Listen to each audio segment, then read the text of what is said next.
Dear student, advance এক্সেলের এই ভিডিওতে সাম formula ছাড়া শুধুমাত্র একটি বাটনের সাহায্যে কী করে অ্যাডিশন করতে হয় সেটাই দেখব।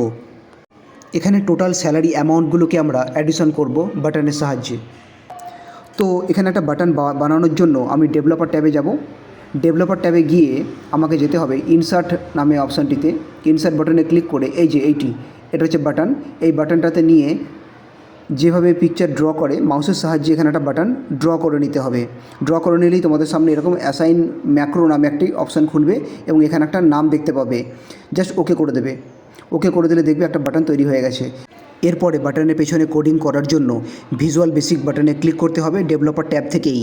তারপরে পুরো কোডটাকে কপি করে এরকমভাবে পেস্ট করে নেবে এবং সেল নাম্বারগুলোকে পরিবর্তন করে নেবে।